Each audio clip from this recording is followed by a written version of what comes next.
Till date. Till date. After that, it was 1 week. And then from that 1 week, we started living together until now. Until now. So 15 years. We met online, and then 2 days later, we met in person. He was looking rough and old. He wasn't even cute. So poor that they couldn't afford to send us to the private school where we can speak English. So I speak broken and open money. He gave me $20 to buy gas. Oh, When I saw that, I knew she was a keeper, okay? I have a good skin. Oh, sorry. I was like, that was the most beautiful thing. I was so embarrassed that she did that, but deep down, that gesture meant the world to me at the time. We've throughout our whole relationship. We haven't been away from each other for 1 You year. haven't even one night. No, or like For 15 years. I'm not used to hearing and talking about emotions. How is this possible? He has changed a lot since we've been together. But men too has a lot in our head that's going through, and we need that. So sometimes I'm scared, no matter what stuff is, right? I'm just worried that she might not like what I want to say or what is bothering. I never tell my husband no. I don't think I've never even told him. I've never told him no. When I start feeling like things have been planned, I know what is going on, because I just like spontaneously those little those what excite us. Like intimacy is extremely important for us. Desire one day is more than the other day, but it's not because I don't desire my husband. It's just that I'm more tired. I think it's difficult to understand that for women, if we don't want to have sex, it doesn't mean that we don't want you. For you guys, you take it as a rejection. In Nigeria, marriages, they live fake lives, 15 years. 20 years, a husband has a side chick, a woman has a lover. They both know about it and they still continue. It's very beautiful that you put yourself in a vulnerable position, and after 15 years listening to your husband or to your wife saying so many good things about each other. Yeah. So I guess you will have a good night tonight, I hope. Good night, Natalia. I can see sparkles in James' eyes. Of course. I'm ready. What happens when two cultures, two continents, and two families fall in love? You get drama, you get joy, you get challenges, you get wahala. And sometimes that wahala is incredibly sweet. Welcome to our Sweet Wahala. My name is Natalia Mufutau, and each week I sit down with Nigerians and their partners from across the globe to talk about everything, from in-law drama to the powerful love that holds it all together. Let's dive into today's story. My name is Natalia Mufutau, aka Naija Wifey, and today I have two very special guests. Sara is first generation Canadian, born in the Portuguese family, and James is a proud Igbo man, and they are both based in Canada. So welcome, guys. Thank you so much for having us in the show. It was so privileged. We're so excited to be here. Yes. I'm excited too. We want to know how you guys have met, because I think that's the number one question that people ask you. It's a question that not a lot of people know, but we've been together for around 15 years now. We met online on a dating site. We both just came out of a serious relationship, so we just wanted to talk to somebody. We met on dating site. To be true, because I actually went there just to have fun, because I was just getting out of a very toxic relationship. I was tired. I just want to enjoy my life. And hey, she didn't even let me enjoy that life a little bit, and she just caught me and let's enjoy it together.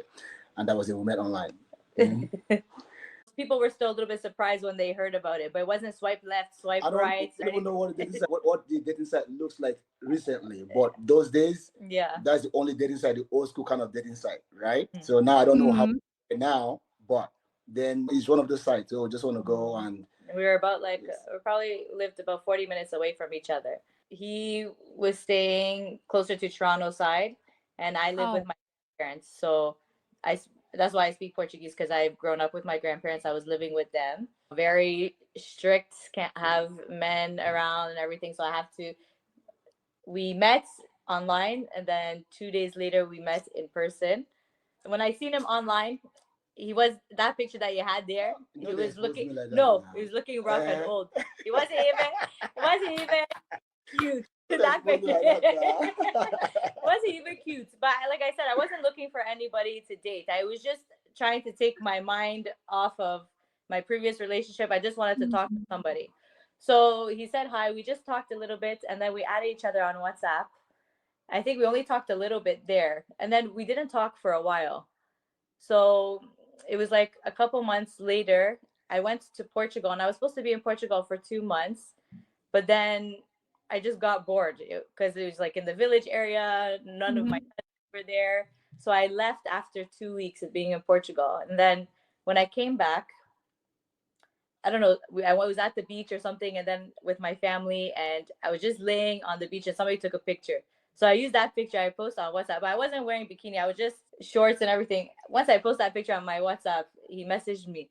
He's, I like your legs. Of course, he messaged you. Yeah, Niger style, eh? Niger style. Yeah, straight And to the point. that's side. Like I said, I just meet people, have fun. I run away. I just move. I just want to enjoy life. And I was going to school at the time. I don't joke with my school. I'm the kind of old school kind of person. I don't like to text. If I see something, I'd rather say talk to you on the phone than text you 1 million text message. I'm so direct. So I remember I've had a number, but I haven't spoken to her. And during that period, I've had a lot of dates that I have been ditching because I want to, but then when I remember I have to go to school. But then I saw that picture for once. Okay, I was just patient, texting her, enjoying texting for once. I don't text, and because I have an accent, my accent then was was a lot, was strong. So then I feel a little embarrassed most time when I just want to let the person let's talk on the phone. So let me see if you're able to understand me. If you're able to understand me, and then we'll flow. But for once, I was just enjoying texting her. The hell was nice. The picture was nice. I love the legs, and then we started talking, and I couldn't wait to meet her. No, I think that same day or the next day, something like that. So we used Skype. So that's the first time I heard his voice. It's the first time he heard my voice. I was like, oh, he's actually very cute. He was actually, and he had his shirt off, obviously. So he has his abs and everything. So It was just natural, he was very right? cute. And he was even surprised that I could. He's like, you understand me? I was like, yeah, I Yes, understand. I was actually surprised because then my accent was really strong, right? I was born and raised in Lagos. But I go to the village, but most time they communicate with us in pidgin English. So even English, I didn't go to private school. We were so poor that we don't have they couldn't afford to send us to the private school where we can speak English. So I speak broken English, right? But the little English I learned, I actually learned the English here in Canada because thank goodness Canada is an English speaking country. So at the time, my English was very strong because even they imagine then when I say water, people are asking what are you talking about? But water. But over here, no, we pronounce it like water, right? So it was difficult to communicate with, to make friends, especially to the Canadian women here, right? So I was surprised that, oh, you understand me? Okay, let's go. And she loved the accent as well, right? So the next day he came. He was supposed to go to school, and like he said, he doesn't miss school at all. But he came down and he seen me, and I was laid off work. I didn't have a job, so I was laid off for a year, and he was in school, so he doesn't have money. I don't have money. I will tell you something, okay? One thing that captured my heart the most, okay? And people need to understand this. For me, it's the little things that matters to me, right? Then I drive big car. I don't get money. Mercedes. Okay? And then I manage, because I go to school there, so I manage my finance. So that money, you have to work it to. The gas I put in that car, that car is a gas. Ever since I'm not a car freak, but I don't know what made me buy that car at the time, right? I don't know nothing about car. Like I know I was naive about a lot of things, but I only had $20 with me, and that $20 is the only money I need to put gas for the week to go to school. I have to go see her, so obviously I didn't care, and I bought that gas and I went to see her. In fact, I managed my gas to go see her. And I saw her, and I'm a very honest person, right? So I told her, hey, listen, I came here. She's like, no problem, no, that's it. And we stayed together. That's it. So we parked so that he doesn't have to drive everywhere. We parked at a park nearby. So I had to get him to meet me down the street because I can't have my grandparents see me. No, obviously, yeah. So he had to meet me down the street. We just drove somewhere close by. Okay. What? So I said that's the last $20. No, actually I lied because I had money, a little money, and went to watch movie. So we went to watch movie, and as an Igbo man and as a Nigerian man, I don't want her paying. No, never. I don't have touching nothing. Okay, so we went to watch movie. it. And yeah, but we parked and we but walked. we walked. It was a walked beautiful to walk. the mall, everything. I didn't know that I was going to enjoy walking. I enjoy running. I don't like to walk, but I walked a lot. But this is one thing that she did that captured my heart. And like I said, we're going to make a content with this. I'm sharing this here with you. It's beautiful. I was going to act. We're going to make a movie of it. But when I left after that day, I'm going to cut it short. We spent time. I enjoyed her. We went for a walk. We got to know each other. We didn't stay apart from each other since that day. The only time we stayed apart from each other is when I went back to my place. And when I went back to my place, then she texted me to open the handrest. The handrest. You know the handrest where you rest your hand to open it, and I opened money. She gave me $20 to buy gas. Oh, really? And I'll tell you the truth. When I saw that, I knew she was a keeper. Okay. I have a good skin. Oh, sorry. I was like, that was the most beautiful thing, and it just made me okay. I was so embarrassed that she did that, but deep down, that gesture meant the world to me at the time. I can see that she's a keeper, and that was it. So those little things are what matters. So I never since then. Hey, listen, that was it. We've been like this till date. After that, I think it was 1 week, and then from that 1 week, we started living together until now. So 15 years. Yes. Yeah. So there Oh was my really goodness. no dating period. We were We're living just together. we're just enjoying the flow, and then and then we started having our babies, and everything started falling, and then that's it. But just let's go back to this time when Sarah gave you the money. So why did you give him the money? Because I don't think it's that common for a woman on a first date to present a man with No, because money. I In know Canada. even me, like I said, I didn't have money. I was laid off for a year. So here in Canada, when your work lays you off, the government will pay you for only 1 year and give you time to find another job. And even the amounts that they pay you every 2 weeks, and is not even what you were making before, all amount. So I don't know how it is in Finland, but that's how it is here in Canada. And I was even reaching my 1 year. So my money was already running out. I didn't have any money. But I don't know, like he came to see me, and I've always been somebody that, in my culture too, not my, like my family, we do everything together. Even though the man is the head of the house and everything like that, my grandma was always hardworking, always working, and like she just provided. And I felt bad that he didn't have money. He came and he paid for the movies, and then after he paid. He didn't want me to pay anything. He was very stubborn. He didn't want me.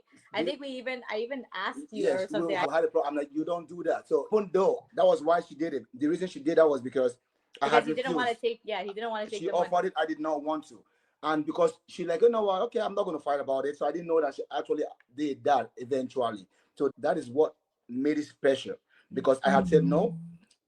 She's offered. I said no. I don't, and because I'm really embarrassed. I am, and that's how I am. Okay, especially as a man, I don't. Even when I go out with friends, I'm not used to women paying stuff for me. I'm not used to. My wife is the only one that does stuff for me. My wife is the only one, okay, that's always, when we go out, I feel comfortable. But it's not my nature, no matter what. So that is it. So then from that day, you said 1 week later you moved in. So what did your family say about it? Especially Sarah's family, since she said that the family was strict. So my family is strict, but my grandparents knew that he's not the first black man that I've been with. That is just my preference. I've been with white guys before and stuff like that, but I don't know, just knowing the Portuguese culture, I didn't want to be with a Portuguese man. I knew how they were, but then I found the man I found the man that is similar to Of course, you are cute, James. They say once you go black, you never go back. It's like that, yes. Yeah. No. Also, the second time, because we were staying together, she was hiding it from my parents because she doesn't want it done until she gets to know me a little bit. But then when she felt trust that, oh yeah, I could not wait. I don't care for my parents to see you. So this is it. I guess that day we drove to their place, and grandma and grandpa. Oh, we drove to my place, and I mentioned to my grandma like I was seeing somebody, because in between that week we've seen each other a couple of times, and then after, I don't know, it seemed like they were excited. It was weird. Yes. Because we went and I said, I'm coming to pick up my stuff, and they both came outside. They greeted him. My grandma was giving him food. James, did you eat the Portuguese food? Because my husband, for example, he doesn't like Polish food. So these are the things, right? So I advise people, right? Whenever you're looking for your wife, okay, or husband, just don't look at the person alone. Get to find out who the parents are. I'll tell you. And this also the gesture. So after my wife had done that, the grandmother, the first day she came to see me, because they have garden at the backyard, right? They have garden. She came out and grandpa, they were so excited to see me. But she gave me tomatoes, onion, a lot of things from the garden. You can see that. So when I saw that, it just made me feel so relieved that thank goodness she has a parent like this. Okay? Because you know what? That is exactly what my mom would do if she meets her. My grandma and his mom are very similar. Okay. So the lady that you see, if you've seen the videos, I'm not sure, is my grandma that you see. People think it's my mom, but I actually call her mãe. Mãe in Portuguese means mom. So since I was little, I always call her mom, right? And my children our children, they call her mãe, mom. Because she grew up with her, and that's why she turns out like this. She's so respectful. She has very beautiful personality. Apart from how beautiful she is, she's gorgeous in the inside, all right? But then, that time she used to be so quiet. She used to be so gentle. My wife can talk now.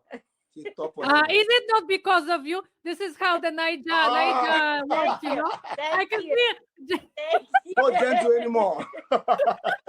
I don't think she has choice, so I don't think Sara has choice. And then I'm always the outgoing one. She doesn't like camera. I'm telling you, all right? I'm always the one that, I don't like to take pictures right from time. I like to take videos because I always envision the future. Pictures are nice, but I love videos where I can see the gesture, I can see everything, right? See? But she never liked it. Okay? No. She's not that kind of person. She used to be so shy. She used to be so reserved. But no, see her now. Now she's the queen. She's a queen. Mm-hmm. She's the queen of camera. That's what I love about Nigerian culture. Despite what is really happening in the Nigerian setting, all this abuse and everything, they make feel a woman like a queen, like they bring the beauty out of the woman. Bring her out of her shell. Bring her out of the shell. I remember even when I started creating crazy content. Oh man, we would fight all the time. I hated doing videos. She hated doing videos so much, okay? But I enjoy making videos. And for me, what makes the video beautiful for me is knowing that I'm spending that time with her. But then we're new to the content creating. And when she wants to do COVID time, she gets so mad. Like, I have to look at her, I'm like, oh, but then I get mad at her because I'm enjoying it with you. I get to enjoy doing something with you and be creative. Oh, then. But look at her now, 2 seconds, boom, let's go. Because now she's now comfortable. The whole reason I'm saying this is because then she used to be so, and it complements each other because then I'm the coconut head and she's the calm one. So I'm the one when I'm really hard-headed. She knows how to balance it, know how to talk to me. Yeah, even though now she be coconut head too. But I have to say that we have a similar story with Sara because I also have a very close relationship with my grandma. And then also it is my grandma that received my mother-in-law in Poland when she came. It is my grandma that is cooking for my husband his favorite Polish meat when they come to Poland. And I also was camera shy. So Adeumi Waliu Mufutau, I will force you to watch this video, this our interview. So I was not the only one who was shy, huh? I'm not the only one. Because he was always telling me, you complain about this, that your hair doesn't look good, that there's a mess in the room, that why are you showing the kids or why are you doing this? Hello, I'm not the only one. I need to look good. But I'm still not completely out of my shell. Like, you see, my husband loves to dance. Everywhere he goes, you will never do that one. I won't. I have to drink. It's okay. I think, Sara, I can see this kind of aura. You have very calm aura, and then James has this crazy aura. So I think you guys like this. Yeah, we do. It has to be like. There's one thing. After when I was with her, I just could not wait for my mom, my families to meet her.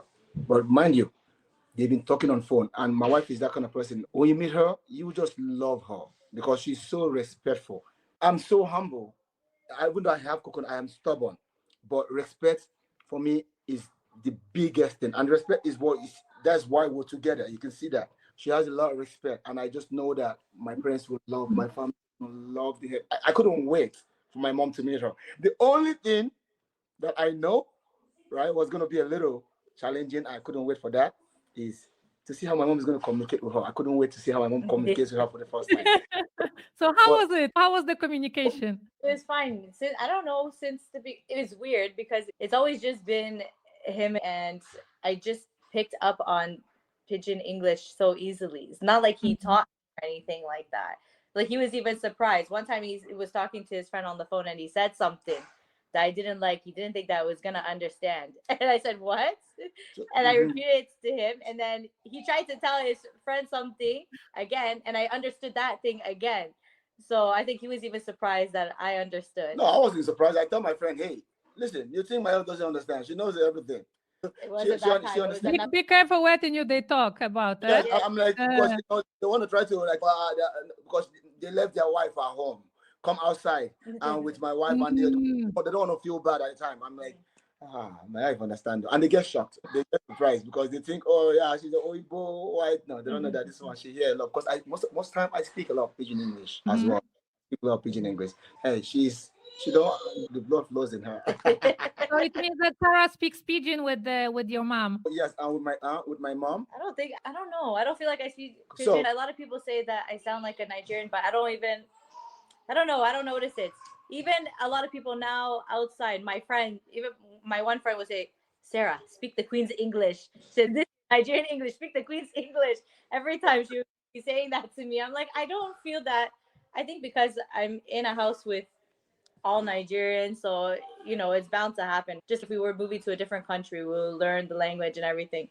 But I don't feel that I am speaking like that. As a matter of fact, my mom was the one that did a lot of adjustments. Okay, she did, yes. Her, because my mom, she doesn't know English, but she understands the English.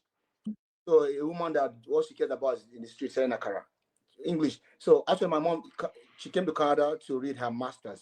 She didn't go to schools, but Canada is a master degree for her. That is what I said to her, because when she came here, she just adjusted with. She learned a lot, and the TV with the children, all the cartoons. So yeah. By the way, she's been here since, she always comes since 2015. But at that time, now she understands how to communicate with her. She has to be forced now to speak that English the way she speaks it. But look at her, she flows so good, so good. Your mom still speaks broken English. I think that she speaks English now to other people, but with me, she still speaks broken English. I don't think she's ever spoken like proper English with me. No, she doesn't. Because she feels comfortable with you. Yeah, that's how they communicate. And a lot of people say, even that same friend that said, "Sara, speak the Queen's English," even before, she's like, "Sara, how are you gonna do it?" She said, "There's no way that two women can stay in one household without it being an issue, like two grown women." Without I will tell you, I want to listen to your story. I will share with you my own. Yeah. But me, I was like, why? In my head, I never heard of that. And I was just like, why? Because my culture, my grandparents are the ones that brought family from Portugal and helped them come. And we had people staying with us throughout my whole life. We've always had my mom's friends or my grandparents' friends or family stay. And it was just, I don't know, it was a normal thing for me. So it wasn't an issue when his family That's what I tell people, okay? These are things you look out for women, okay? If you want to have a happy home, if you want to be a happy husband, you got to find a woman with respect. Like I said, I've mentioned that respect. One, family oriented. Someone that is family oriented, because you got to love family. For me, and for her, I grew up in one room, one face my facing room, and that face my facing room, that's how we grew up. We lived together. I lived with my sisters and all. We stay in the one bed. My father, I would lay on the ground. My mom and my dad has it's only curtain that demarcates us. Okay, so we've always lived. That's why I'm so strong with family, right? Because I grew up. My sister, they changed my present at the time. They do everything, so it's nothing new to me. So we grew up together, and even when I became something, started making money, I still had friends. Now we have privacy, but in my one room, I have friends, everybody living with me. All right. I grew up like that. I came to Canada. I was so culture shock when I see that everybody stays, you don't accommodate anybody. But I still do it because it's how I was brought up, it's how I was raised. She was like that. So family means a lot to her. Lastly, she is a Christian. Catholic. When I mean Catholic, yeah. She understands, she knows God. Those three things is very important, and she has culture. So the grandparents gave her that culture, and those are the things right now that is keeping us. That is what made her the beautiful woman that she is. You see that?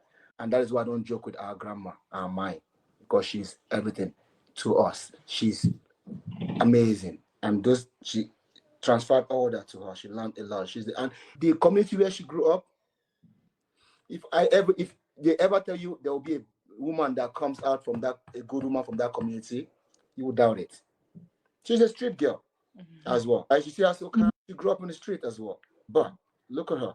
That's it. But Sara, so how does your grandma feel about having the half-caste great-grandchildren? Because for example, from my grandma, like I have twins, I have 3 boys.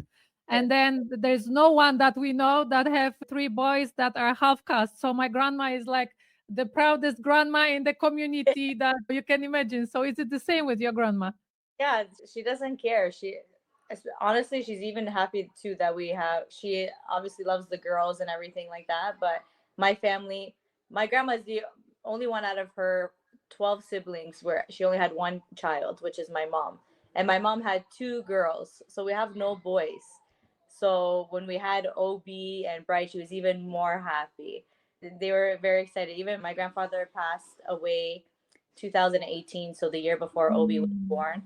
To see the girls, he was so happy seeing the girls. He loved it so much. It's children. You can't really think about children. Just bring joy. It doesn't matter if they're half caste, if they're black, if they're white. It's just grandma loves Brad so much. Grandma loves me so much, and hey, yeah, my grandma loves him so much. I'm the only son as well with 6 girls. Okay, second to the last. So the first time we were having him, and they said that we had an she's like, don't have him. My grandma, don't worry. Yeah, my grandma is about work, not have children. Don't have too many children. Okay. My mom wants to have the whole world. Yes, she wants us to have more children. If possible, she can do all the whole world. But in Canada, you can't keep having 2 kids. It's expensive. It's a lot to take care of kids. So God just did it. We blessed us with 2 girls and 2 boys. Now we're done. 2 girls. Okay, 2 boys. so it means if James is saying you are done, Sara, are you done as well? Oh, we're done. We're done. Oh, yeah. We weren't even sure about when if we were gonna have Brights, but I know we said that we were gonna try and have, because he didn't have a brother, right? And okay, we're gonna try and have a boy for Obi. If it's a girl, then that's it. We're done. But before we had Obi, we were gonna keep having children until we had a boy. Until I had a boy. We were gonna keep going and going. I wouldn't have so it was both of you plan. It was like a decision that you made together. Yes. Oh, wow. We made it even before we had Obi. We planned it. We're like, you know what? We researched it. We're like, but God perfect it. You look quite relaxed and like you have this energy in you, and you have 4 kids. So how do you manage? It's a blessing to have girls first. Let me tell you, the 2 Oh, girls really? are very helpful. They're very helpful, and his mother as well is very helpful. So that was the deal we had though before we had baby Brights. His mom wanted us to have another baby. So the deal is you have to be here this time. All the other children I've had, she was not here when I had them. So I did the early stages. He went to work. I'm by myself. Nobody was helping me. My grandma is not good with babies. Her life is work. So it's just me and he's working. But this time we said, if we're going to have another baby, if you want us to have another baby, you need to be here. So that is what happened. So she's So how did you guys manage with raising the kids being somehow alone in Canada? Because we have faced that here in Finland, that we have raised the 3 kids. And I know for me, it was like sometimes I ran actually into the depression as well, because it was just too much for me. But how was it in your case? My mom is a huge foundation, like I said. There was a struggle for us doing it alone. It wasn't easy. And then when she came, she stayed with us for a couple of months and years. She goes back and come, but she stays with us until our kids, until we're able to. So usually the time that she comes, the children are already like 8, 9 months old. So like they're already at the better stage. So like with the other children, it was just both of us raising them like from babies. Once I had them, he has to go to work. Mm-hmm. So it's just me by myself, and we don't have easy babies. Our babies are always crying, none of them crying, is easy. crying, None of crying, them. crying. As a matter of fact, Same here. we thought obviously we're done. Because I can't help it. But anyway, before I miss what I was gonna say, with Bright, because our last baby is Bright, and that's it. We were planning to go to Nigeria because I was waiting for my kids to get older. I haven't gone to Nigeria since 2011, and this is the reason why I haven't gone to Nigeria. I went to Nigeria 2011. I came back. Now I was ready to settle down in Canada, and Nigeria is very expensive. We didn't want to just take our kids back home to Nigeria and then they'll forget about the history. I was waiting for the right time and the right age. When you go to Nigeria, the experience lives with you forever, and it makes them a much better kid. It makes them value. They understand where that is Exactly. from. It makes them understand, oh, no wonder my dad is now. It makes them even much better children to grow up, understand that, oh, we're so privileged. We have a lot. My dad didn't get it easy. That's why he's the way he is. But that was why we have him. And that's why on top of that, I told them, I said, if we don't have a baby now, I'm not going to, because I'm getting older. I don't want to be 40 with a small baby. I know there's lots of women. There's nothing wrong with that. But me already having 3 children, I'm already tired. I don't want to wait until I'm 40 and have another one. And then it's like starting over again. Right. So I'm like, if I pass 35 or if I pass this age, I'm not having any more. Like, that is it. That's it. I don't want to do it anymore. But at the end of the day, our heart goes together. We know what we want together. We know when it's best for us together, because we did it together. It's not easy, right? But it was perfect. And then God did it. God, like I said, God perfected it because He knows the right time. We know, and He did it. And even right now, I can't wait to go to Nigeria. That's why when I see you go to Nigeria, I'm jealous. Okay? Actually, yeah, my husband is going in few weeks. It is the 4th time that he's going, and I didn't. So Yeah, I feel your pain because I'm as well missing Nigeria. You have gone already. The day I'm able to take the whole families first to Nigeria, and we'll come back. I don't have to wait for anybody anymore. Because trust me, my wife, are you ready? Mama, let's go. We'll go and we'll come back. But I'm just giving them that respect. You cannot go without me. Yes, very important. No, But for all the 4-born, Sara, you deserve the best 1 week in the VI or Banana Island. Pamper her, please. She deserves that. I've been after with the family. He can't go by himself. We've throughout our whole relationship. Not I can't. I don't think you can't. Throughout our relationship. Decided, James. It is decided. 1 night away from each other. We haven't been. We haven't been away from each other for 1 You haven't even 1 night. No, only 1 night, because like he would have like a friend's bachelor or something, exactly. or like for 15 years. We've never spent more than 1 night. Oh my God! I'll be honest with you. Nigeria will never be the same. I cannot enjoy Nigeria without her. No, I think she will bet. I always tell that to people that especially to men, once you take your woman who is not Nigerian to Nigeria, she will be able to understand you better. Because for us, knowing, for example, Sara is very much interested in your culture. She's passionate. She got to know your mom. So it's a different story. But for all these women that are this is their first experience with Nigerians, we see you handsome, like she said, the abs, everything, nice clothes, this and that. Yeah. Meanwhile, outside of Nigeria, you come like face me, face you from, I don't know, Makoko or from somewhere. And we do not understand that because we see the different, we don't know you from back then and we don't know the traumas you have gone through. We don't know that. I know you Nigerians, you have this ability, you guys, you have it like to put the emotions on the back, but they will come up at some point. Yes. So it would really help, Sara. I can see that you are very good together, and I can see this kind of. It's so motivating after 15 years to see this your vibe together. What are the things that you agree on in parenting, and what are the things that you sometimes struggle with because of the background? We are both on the same page with discipline, because she was disciplined the same way by her grandparents. That when those ones that come, they still bring that culture to her. So she was disciplined the same way we get disciplined, and the same way I was disciplined as well. So we're on the same. I don't think I can. I think the only thing that is different is because my mom tried a lot. My mom was a single mother. My mom and my dad divorced when I was 2. She tried a lot to give us what she can give us. And I know he didn't grow up with much as well. So I think the only thing that is different is I spoil our kids a little bit. I give them what we didn't have. And sometimes he gets mad about it. They will survive. They'll survive, but then. So it's just, for instance, right now, all my kids, they all have cell phones. They all have phones. They all.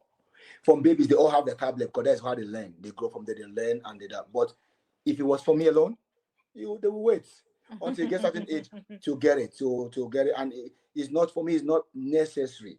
It's not everything you ask, you get. For me, but for mommy, whenever they ask, they get. Right? It will not be all the time, right? Most of the time. But now they have to understand that if you don't get it, it's okay. It's okay. So if you don't get it, it's okay. There's other things. Like right now, my kids have been grounded from phone for the past couple of days. They're okay. Obi and Annie. All right. Because those ones are like cat and rat. But they're okay. They're doing other things. So there's examples. Yes. I totally agree, because my son came to me today and he said, "Mommy, all my friends, they get pocket money. Why am I not getting it?" I said, "Why do you get it? Can't you just earn it?" Because I told them that they have to go to the neighbors. They are 10, 9, and 9. Go to neighbors, cut the grass. And they actually, I was proud of them. They went and they cut the grass. They got, one of them worked like 4 hours, got 7 euros for 4 hours. The twins were lucky. They got 20 euros. And so on. So it's like, but I told them, you have to value the money. I come with a humble background. My husband also come from the humble background. So we had nothing when we grew up. So it's the same like you guys, but they have everything and they don't understand how much it, of course, because of different generations and so on, it's natural. They're lucky. They're lucky. They're blessed. They're very lucky. They're very lucky. I took my first flight to Finland when I was 22. It was my first time abroad in my entire life. Talia, I never took flights until God blessed me to come to Canada. It's the same for me in Finland here, exactly. And then I'll tell you one. I'll also share one story of mine. I still share to people right now. Those days, because my mom can't even afford, not even $1. If my mom 100 naira, if she made, because I'm the one that helps her count money at the end of the night after she sell akara. Okay, I help her park, because I help her close the gate, because then she will close gate at 12 a.m. after she sell akara in the street. She was one of the last ones, right, to close the gates, and I'll help her count money before we sleep. My mom, the day she makes 200 naira, we're happy. I'm so happy. I'm for, because I count the money, so I know, right? The day I count money and all I count is 100 naira, I feel bad. I cry, right? During Christmas period in Nigeria, those days, all my friends their parents always buying new clothes, new shoes, new, right? I'll tell you all, till date, okay? What I grew up with is my white singlet. That's why my tank top, I don't joke with tank top. It has to be shiny, white, nice, because of how, so long as I have tank top and I have slippers, I don't care about Christmas. I don't care about the things I get. I don't care about materialistic things. I'm just, so long as I don't want to stress my parents. They can't afford it. The kids are happy, flaunting things. I'm just with my tank top playing soccer. All I care about is soccer at the time. I'm playing soccer in the field. But these things molded me to appreciate little things. You see that? I'm not, you get it, good for you. I'm happy for you, but I don't really care. It doesn't entice me. So when I see them, of course, I want to support them, because I didn't get that life does not mean they're not blessed. Now, I worked so hard for them to have this life, but they also have to value those little things. That is why, because listen, I turned out okay. And in fact, it made me contented with the little things that I get. And I want them to grow up that way as well, to appreciate everything. But they would not understand it even better until I take them back home. We would work on the farm during our summer break. My sister and I, mostly, my sister's only a year younger than me. I would go to the farm with my grandparents when I was just a little kid, just to make small money to get whatever we wanted. And then my grandma, she cleans houses. That's how she makes money. And my grandpa did construction, but then he couldn't work anymore. He had a stroke. He used to actually fight in the war in Mozambique and Angola. So wow. He loved African women. So my grandpa loves African women. So he knows a lot about Africa. So after he had stroke and stuff, it was my grandma that was doing all the work and providing. So when my grandma used to clean houses on weekends, I would go with my grandma and clean houses to help her. So that's just. I used to clean houses as well when I moved to Finland, so I so much in Yeah. common. Oh, it's like a woman thing. They clean houses. So No, that's. I think I think it's, and you know that there's a lot of shame, at least it was in my case, because I came here with a master degree and I had I thought I have a lot of prospect. And then I ended up, actually, I was cleaning houses and I was cleaning at the bus station outside. I was cleaning the buses when it was like minus 25 outside.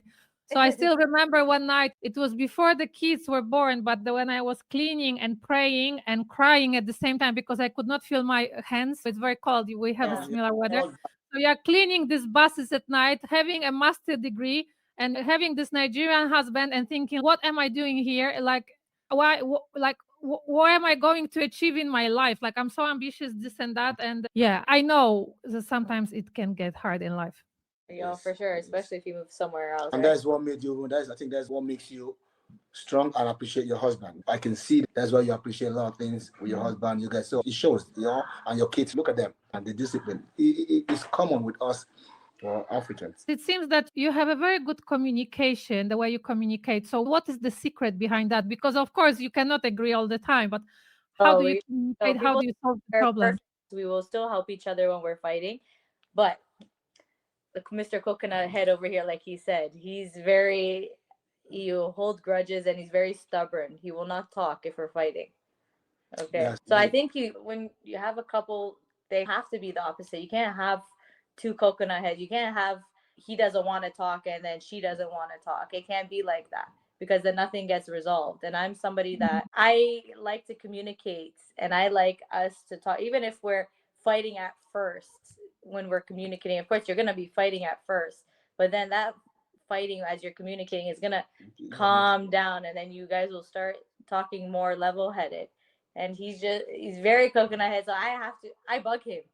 I have to come at him. I have to be playing with him. I have to pinch him. I have to tickle him. I have to really bug him. I have to be annoying. And then he'll tell me to stop. Stop, you're bugging me. I said, just the same way that you're ignoring me, it's bugging me and it's annoying me. And that's exactly what I say to him. You're annoying me, I'm going to annoy you back. So I have to be childish because for me, I feel when an adult is ignoring another adult, I don't want to say that he's childish, but I feel it's a little bit childish because I feel that you should communicate. Okay. So when he says that you're annoying, he's annoying, so I have to be annoying as well. I have to be childish just the same way. Yeah, so for us, and as for a man, right? And I know my wife a lot. Like when I get mad, I'm not this calm. I am loud. I'm extremely loud. Okay, I'm loud. Yeah, but when I'm really, people think I'm loud. They haven't seen me got upset. I'm really loud, and I don't care where I'm at. I don't care who is there. I express it that way. But when it's gone, I feel better when I let it out. So sometimes I don't want to say those things. I don't want to make things even more worse. Is what I'm worried about. I don't want to make it worse. I don't want to see it. I just find that time to get myself together, and it's annoying. But then when I keep it, I keep getting more mad because, and I don't know how to say it. I want to say it because, and the more I keep it to myself, the more I get. But then what she does is she pokes me, and then she pokes me, and I get mad, and brah, brah, brah, brah. You get it out of yourself, yeah. But lately, I've been trying to more. Hey, calm down. She just give me the time. Let's do it. And then she bugs me. But now we'll just find time to talk because she shows me that she understands. Even though sometimes she doesn't understand. She doesn't. But we communicate. But at the end of the day, we communicate. She finds that way to communicate with me, which helps a lot. Because if she's that kind of lady that has pride and that would let me, oh, okay, you don't want to talk to me. Guess what? That is the beginning of our downfall. Because then I'm gonna stay. I'm not gonna talk about it. And the more I don't talk about it, the more it gets worse and worse. And then she doesn't want to talk about it, then guess what? We're deviating apart from each other. I was like that a long time ago. I was like that, a small girl that my parents were divorced. I didn't really have any kind of example that I could follow. So I was just doing what I thought is right. And I have learned from my husband, a Nigerian man, to give a space to actually calm down. He's the one calming me. So I think we are the opposite. So he's the one calming me down. He's the one that, okay, now I learned that, okay, I need to give you space. Even though inside I want to tell him so much. I understand you, Sarah. It's like inside, okay, he said, I need the space. Okay. You will get space, but his own space can last He can go like 1, 2, 3. If I let him, he'll go for a long time without not talking. And I'm like, no. I said, we live in the same house. You're not gonna be ignoring me. I'm gonna bug you. So now I'll give him like a day or whatever. But after that day, how much more space do you need? You don't need any more space. Because if I keep letting it go like that, then he's just gonna be comfortable. We're just gonna be comfortable ignoring each other. And then it's the children. It's not just us. It annoys me, even though, just so you know, I want to talk. I don't care. I want to talk. Because even when I'm not, the truth is, even when I am not talking about it, I'm in pain. I'm hurt. I want to say things. He shows his feelings a lot. And I can't. Like, it's too much. But she tries to make that effort for me to talk. And you can see with me, no matter what, my wife is never aggressive. See that?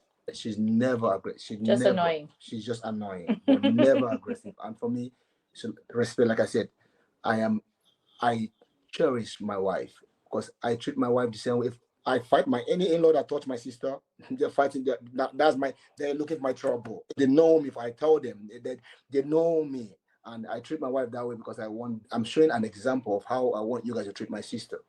So I'm glad she can try and make me talk. James, you as a Nigerian man, an Igbo man for that matter. So you guys, from my experience, are very strong-minded, and then there is this, I think in Yorubas, the respect for women and the way they treat women is a little bit different than in the Igbo culture. Of course, it varies of the families and so on, but you had to go down to Sara's level. How did you achieve that? Because I don't think it's easy for a Nigerian man.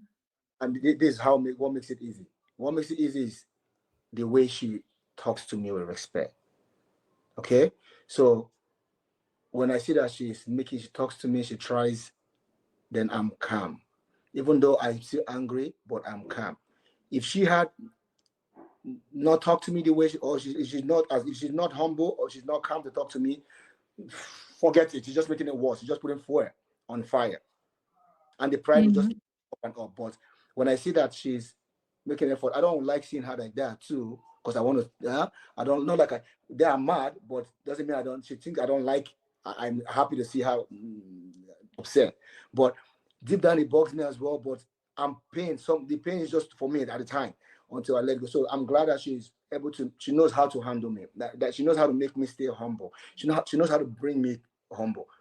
If she loses that, I don't think that's where our problem is going to start. But so far she's good. It's her nature. I'm glad that's who she is. She knows how to make me humble with how she handles me. You guys, you talk a lot about respect. So how do you, Sara, understand respect in the Nigerian culture? It's just, I guess, from just the Portuguese culture, very respect. You have to greet your elders. You don't talk to them anyway. I think it's just very similar. People think that it's not similar, but then at the same time, it's just being like a respectful human being, not even just culture. It's just, I don't know, we both don't swear. Not that we don't swear, we watch how we speak, stuff like that. And especially our children, like we have the same values. Like they're not allowed to swear. They're not allowed to do certain things. It's just, I don't think we really had any issue with respect in our relationship. Like I said, she's respectful. Yeah. Okay. She's just, I think it's just respectful in nature. That she knows how to communicate with you, not to make you get hurt. She's so caring. Okay. This is what I'm going to say. Please give us some examples, because I know a lot of women have problem about that. They don't really understand what does respect, how important it is in the Nigerian culture. Grew up understanding that her grandmother can't talk to her grandpa anyhow. You don't talk to them with respect. You don't raise the voice. Like her grandma talks to grandpa, but talks to him with respect. So she grew up. So she understands that she doesn't raise her voice to her husband. Okay? So she knows that, like I said, the day she raises her voice at me, then there's problem. You see how I say her, it just triggers the ego, but she understands how to talk to her husband, to me, in a calm manner, even at the worst situation. Okay? But don't get it wrong, when he raises his voice too, I let him know, yes, you don't need to be raising your voice. You see that? So she doesn't. So I try to correct him at the same time, not as a child, but she makes me aware. Yes. Okay. So you can speak to me the same way, but you don't have to raise your voice. Or sometimes if he says something, it comes out a little bit hostile, or it sounds like it's hostile. I you have to let him know so that he knows. Or sometimes we might get carried away. Yeah. When sometimes there's a day she spoke, I'm like, excuse me, why are you raising your voice? And she's like, oh, and because the kids has been stressing her, she's just stressed and she couldn't hear. And then I'm like, excuse me, why? And then she called herself. She knows that, oh, sorry, I'm not, it's the kids. Those are the things. Like, she just knows how to talk to her husband, and which is very important, especially as an Igbo man. Okay. Okay. So you guys, you talk a lot about similarities in your cultures. So what are the differences then? When 15 years ago, when you started living together and throughout the years, like what kind of main differences have you noticed between the cultures? Was so loud. Oh, they're loud. The Portuguese are so. The Portuguese are very. A Nigerian saying that They're another loud. first time in my life I'm hearing a Nigerian saying that another culture is loud. Oh, They're loud, but myself, I think I'm like one of the more quiet ones, but everybody is loud. My grandma is loud. See, and when my she family when is she loud. talks to that, okay, these are what I was shocked when I first spent time with them and the grandma, okay, with her and the grandma and the grandparents. It took me a while to know that they are having a conversation because they sound like they're fighting, and so that's how they sound like your family. Like, why are you talking to your parents like that? No, we'll communicate, and that's how they are. They communicate like they're loud. You think you're fighting. Yes. And people think Nigerians are loud. No, Portuguese. No, Nigerians are still louder, but Portuguese, especially my family, we're very wild. Like, we're a very wild family, but we're very loving. Like, we love each other a lot. Even if we don't see each other, we love each other a lot. We're a big family. So that's also that's one thing. No, but yeah, but that's not even that's not even an issue because you're allowed to. It's different. Oh yeah, the food is different. The food, I think, yeah, it's spicy. Not that we don't eat. So my mom is from the mainland of Portugal, and my dad is from the island. So the island, they tend to eat spicy food. So I think that's like spicy food. Like my dad he puts hot sauce and everything on everything, and then my grandma can't even take.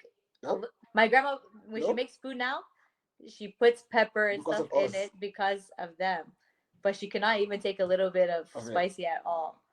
I don't know. I just always like spicy, but that's the thing. That's the only thing I can. Yeah, I think he doesn't care too much for Portuguese food, but it's okay. So long as you have rice. Rice has some flavors in it. Yeah, that's about it. So many similarities. I have limited questions to ask you guys if you are so like only a few days apart within the last 15 years. It says a lot. So it's How do you solve the conflicts? Because you talk about it a little bit, but as an example, like James said that he's angry, you calm him down, but if there is a very big issue that you have and you have different opinions and it's difficult for you to change the opinion. So how do you solve it? I think I'm too soft. I will be like, I can be with him at the time and be mad, but then he can, like I said, he can stay mad for a few days and I can't. I don't like conflict. I don't like, because I feel like it also affects the whole family dynamic. It doesn't just affect us, it affects our children. Like, they know if we're fighting, they'll know if we're not talking to each other, or he's mad, he's a little bit more angry, that the children can see it. I don't know. Like I said, I'm too soft. So I'm that kind of person that I can't stay mad for long. Like, I'll be mad at first, and after a couple of days, I'll be poking fun at him. If he's mad, I'll just be laughing and trying to get him to laugh. Like the most recent, what was that most recent fight? There was one fight, the same thing. He didn't talk for a few days, and he was just angry. And I was at home that day, working from home, and he was at work. So he has an extra key that we have. He took his car, and I know when his lunch, no, not with the end of the day. So I went to his work before the end of the day, and I hid myself in the back seat of his car. I put myself, and it was hot that day. So I opened the window a little bit, because usually my husband doesn't notice those small details and stuff like that. Or maybe he'll think, oh, I forgot to close the window. So I opened the sunroof window so I'm not dying of heat. I opened the window in the back a little bit, and I hid myself in the back seat because he wasn't talking to me for a few days. I'm like, okay, how am I going to do this stubborn man? So I could hear him talking when he was coming. So when he came into the car, he still didn't see me. I was squished in the back seat, And then when he got in, I scared him and he jumped, he shouted, and he started laughing. So from there, that's how I calmed him down. And then from there, we were fine. He wants to be angry, but he can't be angry. He's laughing. Once he starts laughing, it's like I break his anger, and that is it. Okay, so I have, I don't want to say, if I say this one here, my secret. Anyway, so I'm just joking. We have one. So if I'm mad, right, and she doesn't talk to me, I'm like, what is giving this woman big head? See? So it's the pride. That pride, I don't know, is not a good pride. And it gets me mad, it gets me frustrated as well. But she likes to communicate things, and regardless of what it is, we communicate it. So sometimes I'm scared, no matter what stuff is, right? I'm just worried that she might not like what I want to say or what is bothering me. But she wants to listen to me and not judge me. She doesn't judge. So regardless of what it is, she wants to hear, okay, tell me what is hurting you so we can work on it. So we can stop and how we've been growing. That's exactly how it is. And sometimes it might be something that has to do with intimacy. Because that's why I don't want to put it out there. But it must maybe something like that. And I am embarrassed to talk about it with her. I don't know why, but for her, she is okay. And it has to do something today. And I don't want to talk about, I don't know how to start it. I don't want her conscious. I don't want to feel in some things like that. But then she makes me talk about it. Because I'm like, if you don't talk to me, then who are you going to talk to about You know what it? I mean? Especially with intimacy, you need to let your partner know how you feel. Because if you don't let them know how you feel, you're not going to change anything. And then it's just going to get worse from there. Who are you going to talk to about your intimacy? If it's with me that you're having intimacy with, who are you going to talk to? Your friends? Your friends are not going to be able to help you.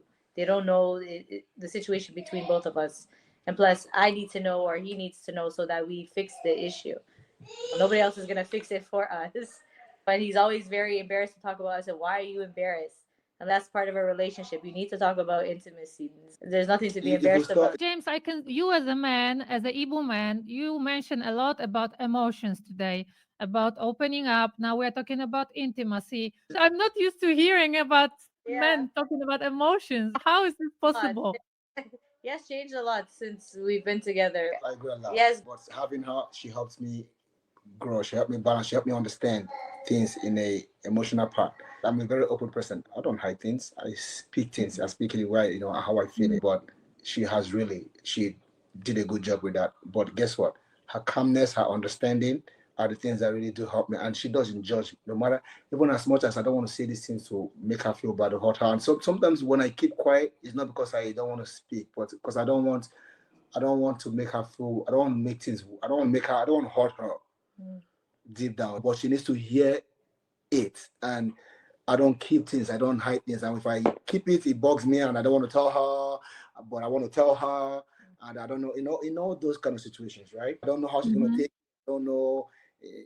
I don't want to say things that tomorrow she'll hold it against me and things. And I don't want to keep it, but she needs to hear it. Tough is a very, for me, it is. But she helped me feel comfortable opening up, talking about it. And when we talk about it, then it keeps getting deeper and deeper. But then we feel better. I feel better. And then she just don't listen to me. She actually listens to my need, especially when it comes to intimacy. It's very important. See? So how do you make him that comfortable? Because the intimacy is very important. We're talking about you guys, you've been together 15 years.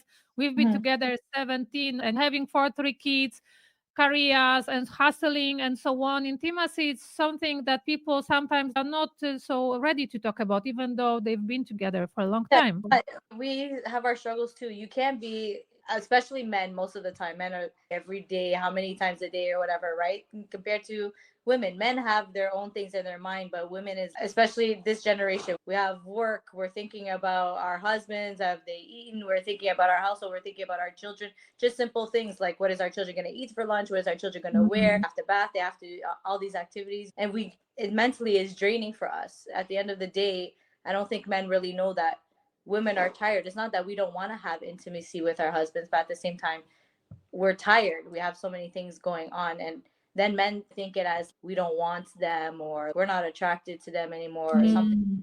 So you just have to let them know that is not the case. Like we have spoken about that before. And I told him, like, that's not the case. Sometimes And actually, I never tell my husband no. I don't think I've never even told him. I've never told him no. She was. No, but even if I don't tell him no, sometimes you'll be like, okay, I see. Like you'll see how my body is or something like that. Right? So like the desire. Sometimes the desire one day is more than the other day, but it's not because I don't desire my husband. It's just that I'm more tired this day, or I know as couples with kids, it's tough yeah, especially with kids. It's tough. I don't like to plan it. I don't like to feel planned. No, we don't plan. Okay. I know some people that do plan. You have to plan it, then it's problem. When I start feeling like things have been planned, then I started. I know what is going on because I just like spontaneously those little those what excite us. That intimacy is extremely important for us as men. We think about money, we work about the family, we think about the bed, but these are things that helps us stay focused, because if not, there's especially there's also distractions out there. Because when a man start feeling like the wife doesn't desire, then guess what? We start looking. If you find something out there now, you want to go test your ego. You want to go feel like oh, maybe let's see if I still got it, and which is bad. But thank goodness my wife has never. So she's always been, no matter what, she's always there. Even though just that sometimes whenever if she's excited to play the first time, she's not that way, and I don't. The fire has to be going. The fire. For men, I think it's difficult to understand that for women, if we don't want to have sex, it doesn't mean that we don't want you. For you guys, you take it as a rejection. But for us, like Sara said, we have so much on our mind, and we are not, sometimes we can turn on and turn off our emotions. It doesn't work like that. Yeah, but men too has a lot in our head that's going through, and we need that, balance. Yeah, that's we need that balance to stay focused, to help all things. Even when I see a woman out there give me attention, I don't care about it, and you don't want that because you feel bad. I think focus. So it is. I can't believe I'm saying this on live, but no, I really appreciate that, because not many people, they have got to openly spoke about intimacy or challenges that they have in the relationship, and that's one of the reasons why I actually created this podcast and created my YouTube channel, because I'm just tired of seeing pictures of perfect marriages and so on, million following, this and that, and deep down people are dying. I had the interview with one of the most famous Nigerian relationship counselor. She said, in Nigeria, marriages, they live fake lives, 15 years, 20 years. A husband has a side chick, a woman has a lover. They both know about it, and they still continue their life. I don't know, and they make it normal. Okay, I don't find that normal. Yes. But one more thing too that makes us strong when it comes to that is my wife makes sure that before we go, we're very affectionate. Like the day I leave this house, like go to work without giving her a kiss. Oh boy. Oh. Yeah, when he's mad, he won't give me a kiss. I said, "Where's my kiss?" He'll say, "For what? Is it?" Yeah, I want to enjoy it. He's mad. I'm not gonna kiss you just to kiss you. I said, I want to kiss. Everything comes in there. But when I'm mad, but she will always make sure. Even with our kids, we always make sure there's always a good night kiss. There's always a bite. She taught me that. Even though sometimes, like, what, she never know what's going to happen out there. I'm like, nothing is going to happen. But we made that a culture. We made that something that is important. Okay? So that's what your grandma was doing as well when you were younger. No, my grandma,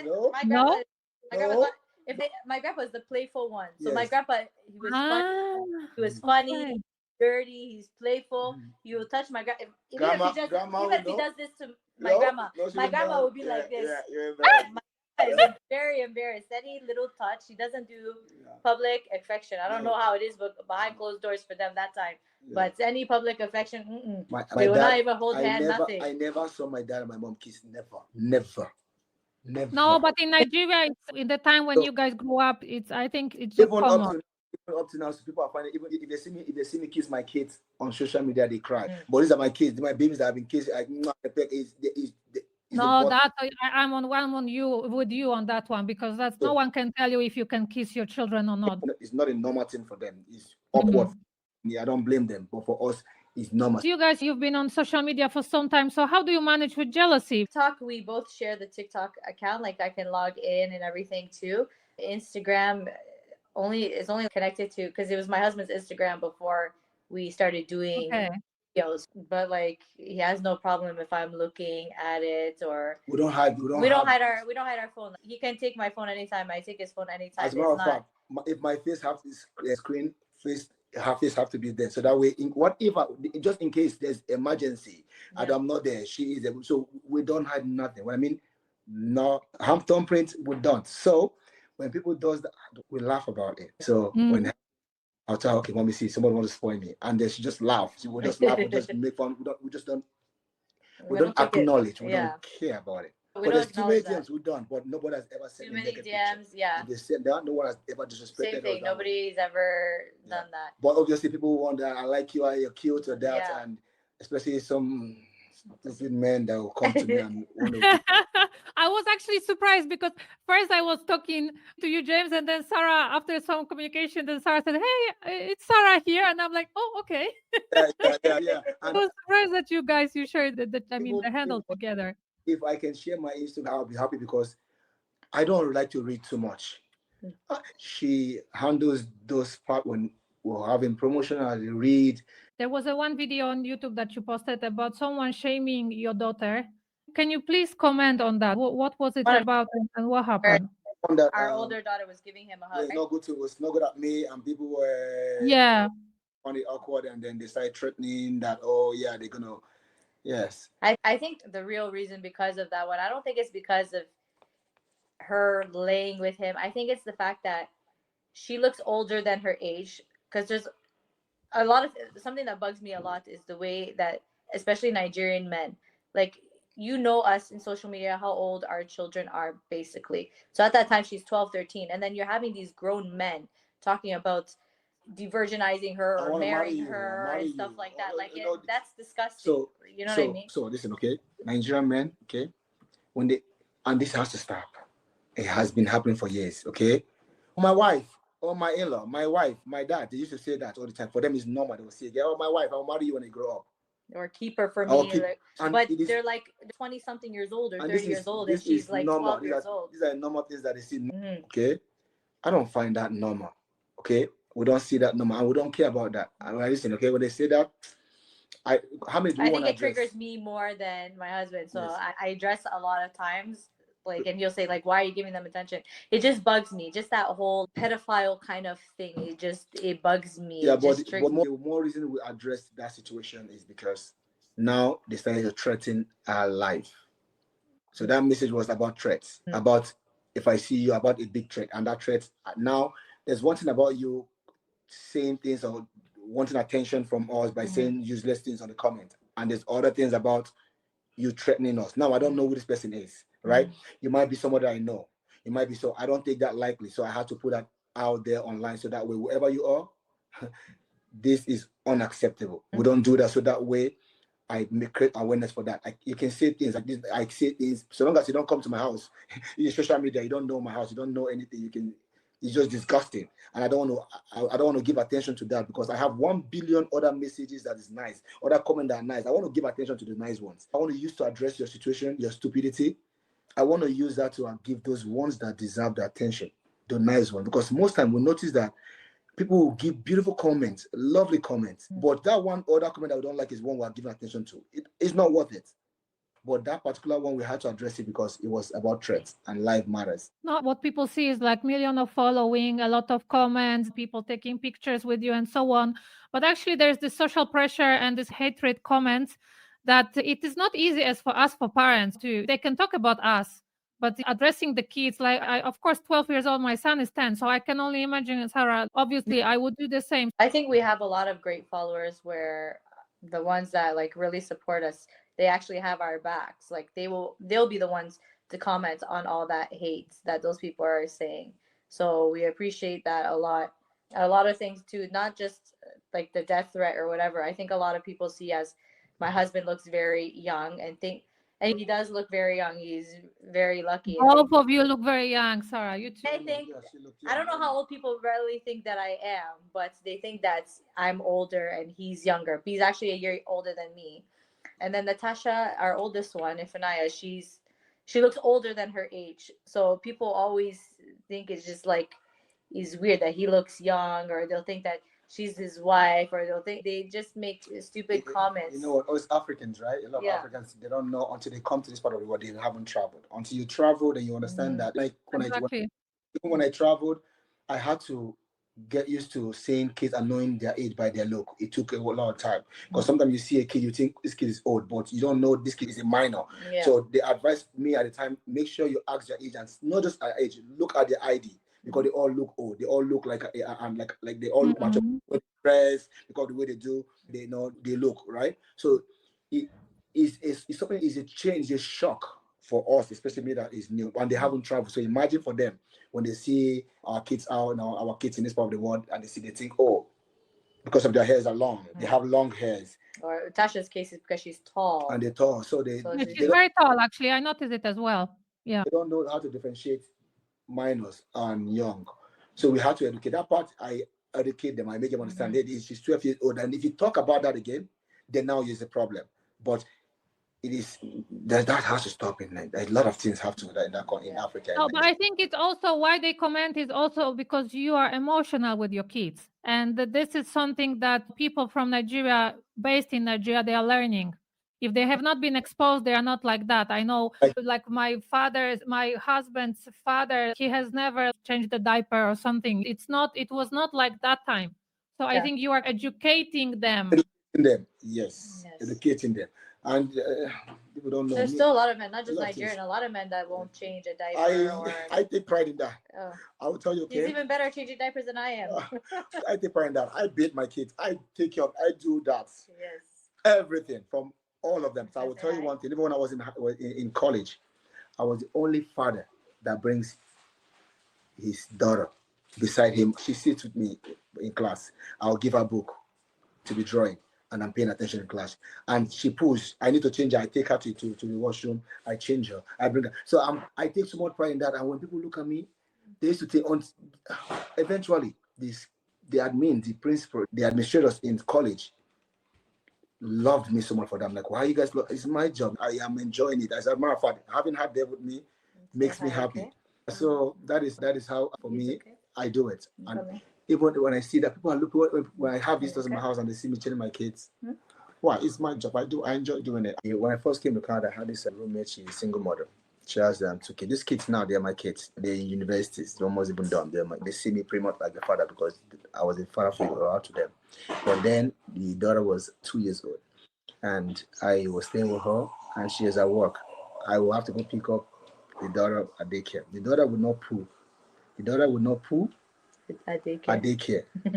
She will not poo at daycare. The moment I pick her up, she will go hide herself in the room. And the whole house will be smelling. Those days, I don't know what to do. And I will leave her. And when the mom comes, she already have a rash on the board. She has diaper on. The board is red. It's already red. And the mom will be telling me, Bright, please help me clean her. And that's how I felt at the time, right? And then I'll be mad. Whenever I drop her, I know that she's going to poo. So now I learned how to clean the diaper, the poo there, and it stinks so bad. But hey, I started learning how to do that from there, and it became something normal for me. So I call her my first daughter, right? That I call her because I learned she made me the father at the time, and that was when before we had Natasha. So it's natural, it's something. But I understand from other people when they see, oh, you clean diaper. Oh, no, don't. When you come here, don't. You wash plates, you do your own thing. I don't let anybody wash my dishes, except now my kids they do it, right? But it is normal. So they have not traveled. When they travel, they learn. Even my mom, when she traveled, when she came here, she had to learn all this. My siblings now, they learn all these things. But not until you travel and leave that country. How do you share the responsibilities between each other at home? We are building the guide for intercultural couples here, and you are our role models. So I don't think we have anything like written down, or I don't think we've ever spoken about who does what.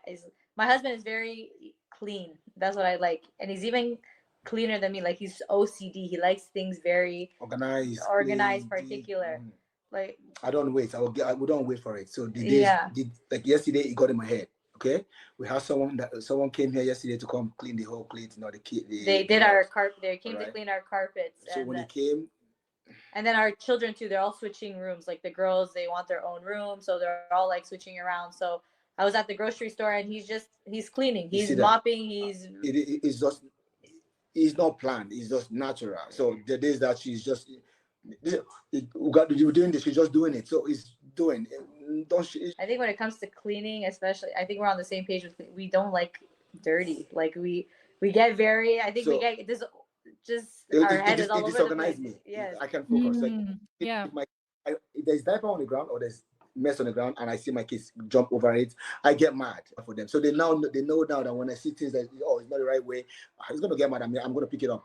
They pick it up. So now it just makes that's how that's the planning.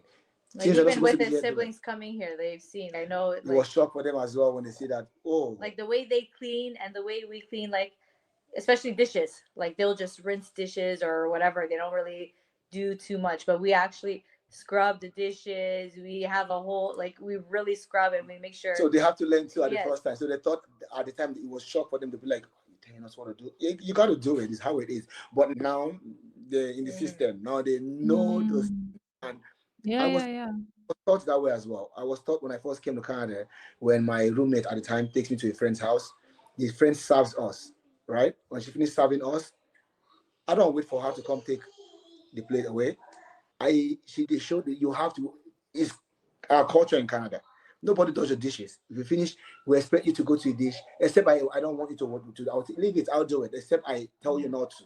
But if I come to your house, that pride is not there. There's no pride for me. I finish eating my food. I want to make sure I put it in the sink and I want to make sure I clean it properly and put it well, and I'm good.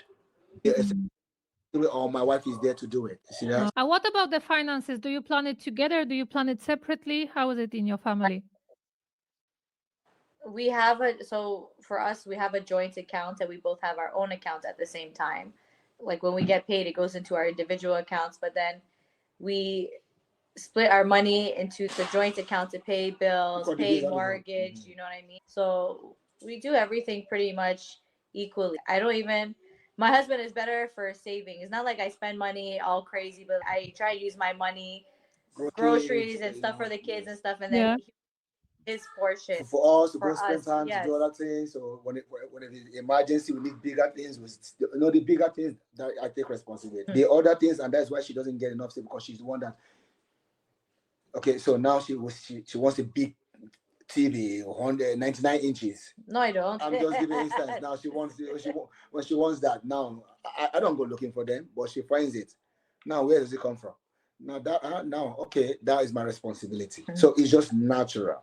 And I will tell you, okay, that time when I first met her, and I remember because then we were driving, I'm just enjoying music, and music is most important for us. We love music a lot. And I remember, I don't forget, I asked her at the time, "How are you with savings?" Because I save, I know where I come from.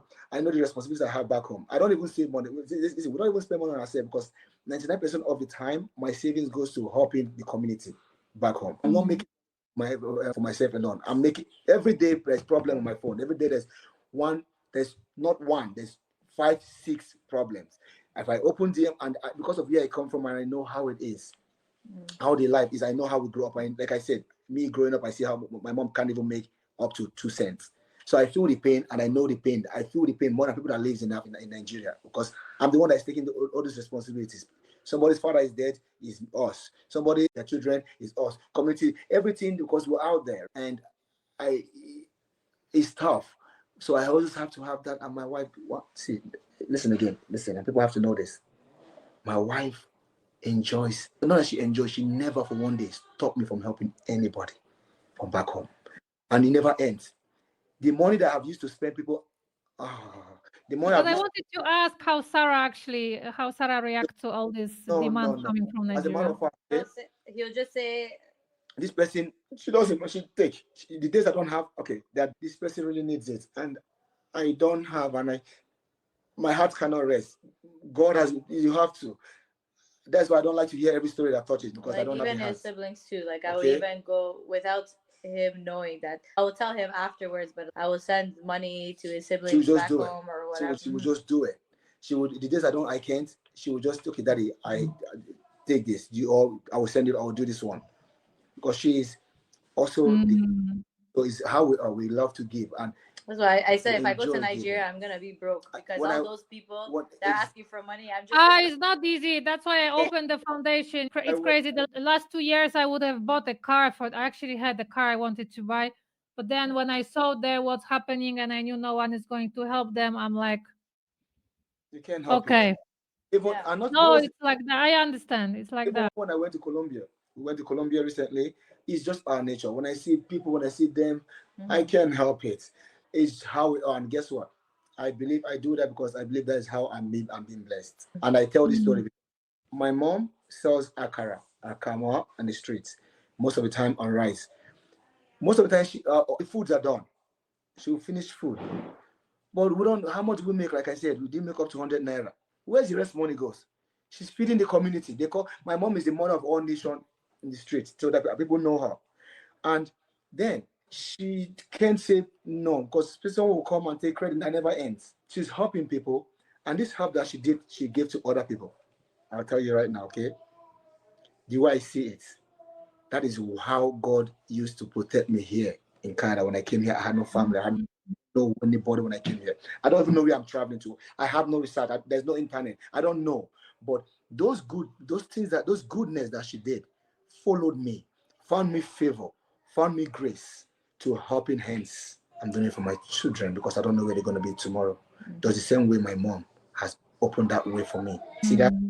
How God has been blessing us, keeping us together still. I don't know how he's doing it. I don't know how he's doing it. Those are the little things that matters. I'm very spiritual. That is how I see life. I can see that you guys have learned a lot from each other throughout those years. And if you could name 3 things. I'd like to hear that one from you. From me? I want to hear what you've learned. So he can be blushing on over there, yeah, Don't- because that's how it goes. They don't like get- to listen to compliments, eh?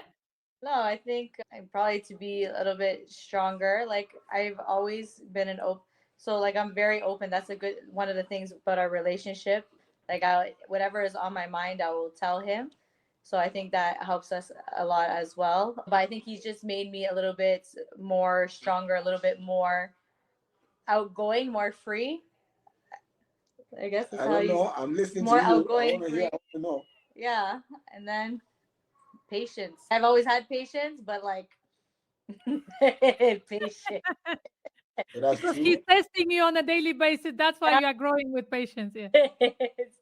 Yeah, I don't know. He just makes me feel like more like I didn't know like I was as strong as I am. Just like mentally, physically, like he keeps me on my toes. Like he made me realize I'm more stronger than I thought that I was. And she's strong. She's a very strong woman. Oh, so beautiful. How do you feel? How do you feel, James, when Sarah I'm glad she knows all that. talks about you like that? Yes, but with her, I learned to be very patient. I learned to be calm a little bit. Like I'm still growing even with that, especially with having more kids, right? More bigger families. Okay. I also it helps me to strive more. Okay, because I'm always a go-getter, but she's always there. Okay, she's just like my mom. No matter what, even though they don't see the sense in what I see, but they're always there to support me 150%. And all those things that I have seen that they don't see, now they see it. Now they believe more of what I see. And that's how my mom has been with me. If you see almost our videos, my mom does it. Even my mom, she's a big content creator right now. But those times, it takes us long to, because one simple line would take my mom 10 and I will be frustrated. Man, this is not simple. It's simple at the time. But now, I learned that patient and they help me. They help me learn to be supportive, right? She's okay. I want to make sure you see me because you're blinked. I see that. You're not closing. Yeah. Okay? And also, right? What else? I think she's helped me. She helped me. The most important thing, she helped me. She learn to be very open and honest. Honesty is the biggest thing. Is the biggest one. She made me understand that you're honest. I will not lie to you. The only people I lie to is police and government. Okay, but the police is true because the police, if I have to, except I have to say the truth. I have to tell what happened to save life. But she really helped me open up with being honest. The honesty is the biggest part because she's always big in honesty, in biggest honesty, and that People sometimes my siblings are scared to tell me things because they know I don't keep much. I will say it. I will tell the truth. You can't tell me to lie. I will tell you how it is. Okay? Like, why would I have to lie to you for? The only reason I would like to come in is if I want to get more money from them because they take our money. That's why I say lie. If I have to lie for them to help my family, to help get my life, I will do it. Okay? But I don't lie. So that is the most important. Okay? And when I met her as well, she helped me learn not even to be judgmental. even the tiniest lies, I would get mad No, about she it. was the tiniest thing. No matter, even except I'm surprising her. Okay? But then so I found out when I'm honest with her about things, I'm honest with her, even though it's tough too at the time, she appreciates it so much and she doesn't hold it. It makes her feel like, okay, at least he's being honest with me. If I tell her something, she knows is the truth. You see that? But the one time I lied to her, oh my goodness, I'm still suffering it till today. So you can see that. So why do I want to lie? This is how it works, eh? This is how it works. See that? So those that I can go on and on. And I say the smallest lie will make it turn to a bigger even lie. with my kids. So it happens with my kids, not just with me. You always get caught. Even our children, I tell them all the time. My kids as well. Any lie that you say, even if I don't find out today, tomorrow, next year, I will still find out eventually. And we'll find out it gets bigger. And that is how it is, right? Yeah. And so I learned that as well. I would rather you tell me the truth. So when you tell me something next time, I know that, okay, yeah, she's been honest. Why would she want to lie to us when she was honest the last time, right? So I can go on, No, this is what we teach our kids as well. But this was very beautiful that you put yourself in a vulnerable position. And after 15 years listening to your husband or to your wife saying so many good things about each other. Yeah. So I guess you will have a good night tonight, I hope. Have a good night, Natalia. I can see sparkles in James' eyes. Of course. I'm ready. Okay, so the last question, and we will go to quiz and we will let you go, guys. So the last question is, what is your piece of advice to the couples like yourself who are just starting or who are maybe in the middle of the journey? And let's put it this way, who are in the middle of the journey like you guys, with a long relationship, kids and so on, when they start having fights or when they grow separately, like what is your piece of advice to keep them going? Honestly, so on big communication, but if they're fighting and they don't want to communicate, like I know there's couples that they start separating, you just have to remember what brought you together. You need to make alone time. Actually, I was going to say that. I was waiting for you to say that. It's very important. That's something that I used to argue with my husband. We need to have not like alone time, but we need to go out and make time for each other.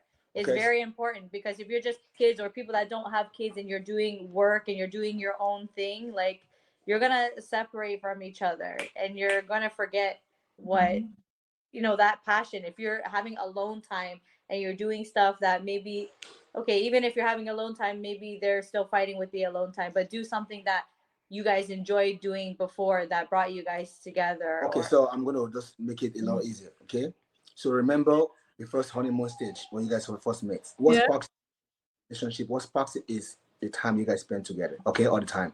And yes, kids are here right now. Okay, or there's other things now you guys know, but that time you find with each other, you make with each other gives you guys time to communicate.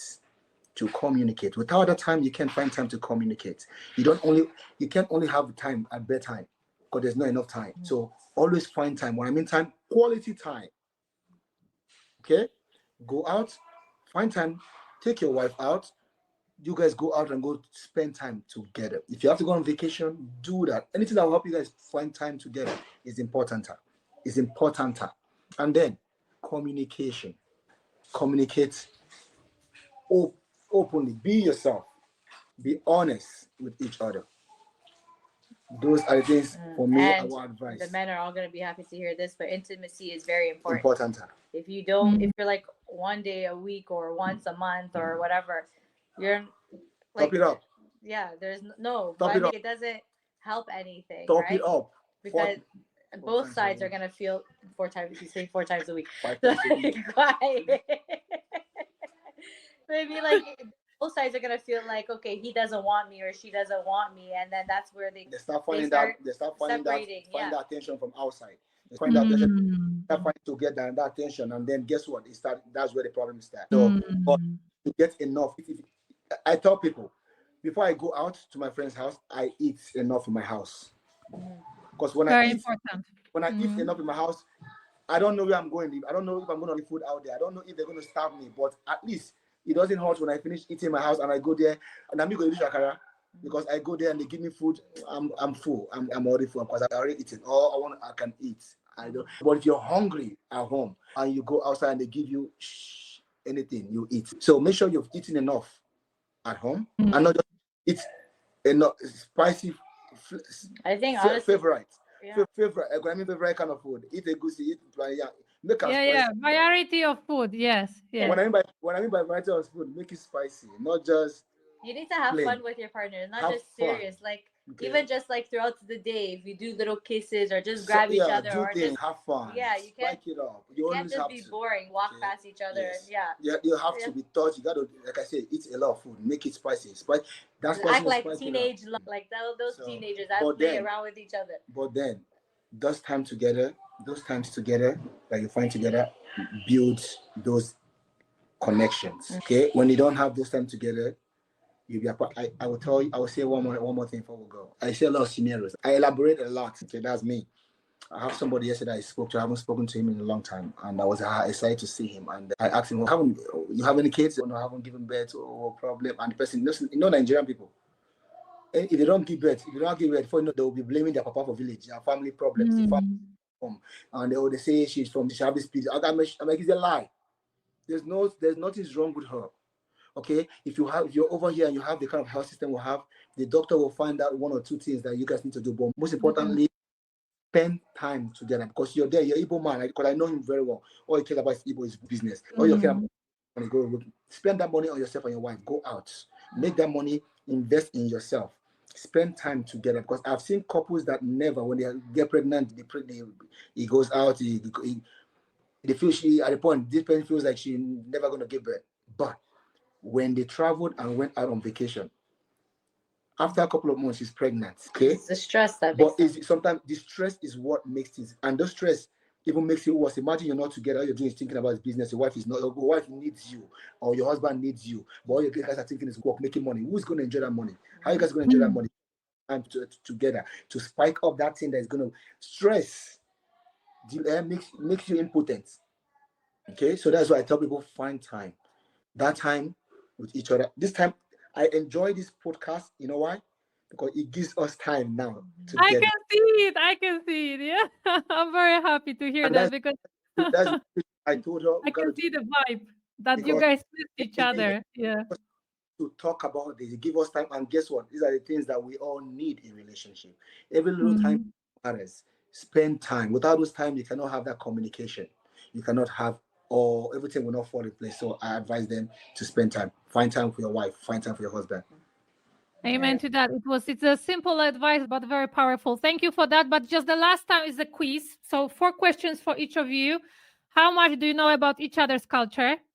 Yeah.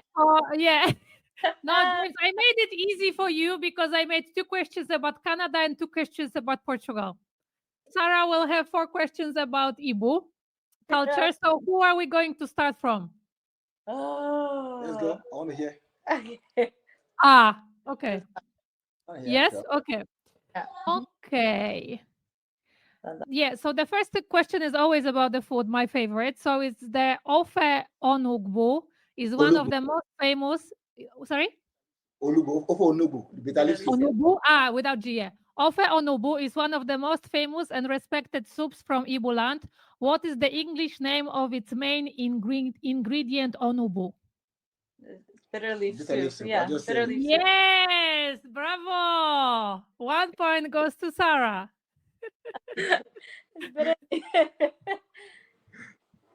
Yeah. So the second question. In traditional Igbo culture, it is considered very disrespectful and a social taboo to give or receive an item using which hand? Your left hand. Yes. Very good. Second point goes to Sara. Are you proud, James, of Sara? I'm not one of my own.